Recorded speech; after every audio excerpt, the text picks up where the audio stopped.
So, uh, what do a war in the Middle East, U.S. trade tariffs, and, like, Polish bomb shelter regulations all have in common? I mean, it sounds like the setup to a really stressful joke. Right.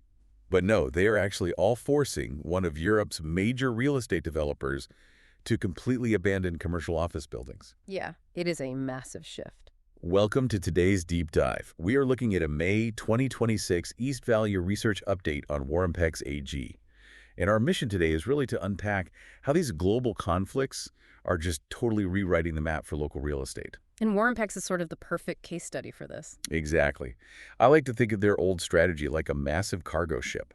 You know, you're in familiar commercial waters, but suddenly a huge storm hits. Right, and you can't just turn a cargo ship on a dime. Exactly. So they are essentially abandoning that ship to chase the safety of residential real estate instead. Which brings us to the exact moment they realized this new course could actually work. The Q4 2025 earnings. Right. They pulled off their very first net profit since, I think, the fall of 2023.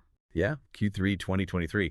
And the crazy part is the driver wasn't their usual commercial offices. It was this residential project in Krakow called MOG31. Right, their very first residential project. And what pushed them into the black was this massive revaluation gain on that specific property. Wait, let me stop you there. A revaluation gain, is that like actual cash in their bank account?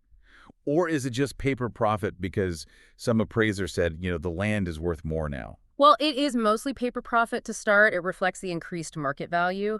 But in this case, it's validated by some pretty intense real-world demand. Oh, really? Yeah. Out of 145 apartments, they had 56 bought or reserved in just 4 months. Wow.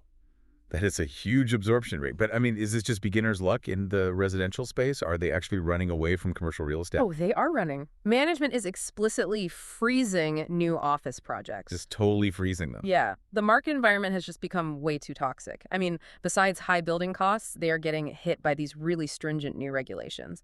Oh, right. The bomb shelters. Poland recently mandated that new buildings have to include underground shelters, right? Yes. And it's a huge deal. But wait, I get why that's expensive, but wouldn't a residential building in Krakow also need those same shelters? Why does this kill a commercial office, but, spare the residential projects? It really comes down to scale and cost recovery. So if you're digging deep enough to build reinforced shelters for, say, thousands of daytime office workers. Oh, wow. Yeah, that's a massive bunker. Exactly. It completely destroys the return on investment for a commercial tower, especially when office demand is already so shaky. But with residential, it's different. Right. The footprint is smaller, and more importantly, developers can pass those extra construction costs directly onto individual homebuyers. Because people are just desperate for premium housing right now. So exactly. So local building costs are pushing them out. But if we zoom out, they're also getting hammered by this crazy macroeconomic storm. Yeah. Right? Like global events are squeezing the whole company. Oh, absolutely. The geopolitical ripple effects are hitting them from every side. Take the current war in Iran. Right. That's driving up oil prices, which directly fuels inflation across all of Warimpex's main markets. So Poland, Hungary, Germany. And when inflation spikes, central banks usually step in with interest rate hikes. Exactly. And higher rates are just kryptonite for companies carrying a lot of debt. But it's not just the Middle East causing problems. The U.S. tariffs. Yes, the fallout from the new U.S. trade policies. This part of the research update really stood out to me. The tariffs have weakened Germany's export economy, which somehow caused revenues to drop at a Warimpex hotel in Darmstadt. It's wild, right? So let's unpack this. Mm-hmm. A war in the Middle East and U.S. trade policies are essentially dictating the success of an apartment block in Krakow and a hotel in Germany. How does a U.S. tariff empty out a German hotel? Well, it hits corporate travel. When U.S. tariffs slow down German manufacturing, those industrial companies immediately slash their budgets. Wow. So the business trips get canceled. Right. Leaving business-centric hotels in industrial hubs like Darmstadt completely empty. And didn't the report say that hotel was doing okay recently because it was housing Ukrainian refugees? It was. But as that situation evolved, they really needed those corporate guests back. Right when the tariffs hit. Exactly. That sounds incredibly precarious, especially given their balance sheet. The update notes their net gearing is at 208.6%. Yeah, that is a scary number. Net gearing is just a metric measuring debt against equity. So over 200% means they have more than twice as much debt as equity. So they are highly, highly leveraged. Very.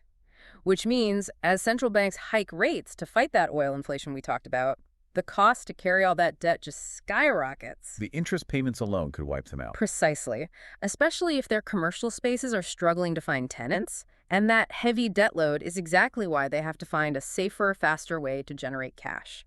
Hence, the pivot to selling residential apartments. Well, for you listening, whether you're investing or just watching the economy, real estate is really the ultimate barometer for this stuff.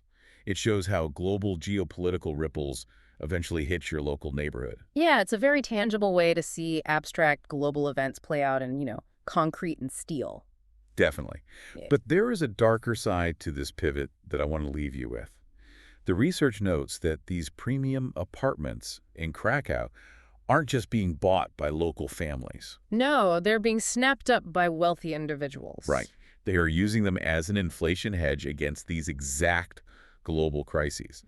Capital always looks for a safe harbor, right? Always. Which raises a pretty big question for you to ponder. As geopolitical instability rises, are we watching residential housing permanently transition from a basic human need into a purely financial safety deposit box? It's a sobering thought. Something to think about the next time you look at the new construction going up on your street. Thanks for joining us on this deep dive.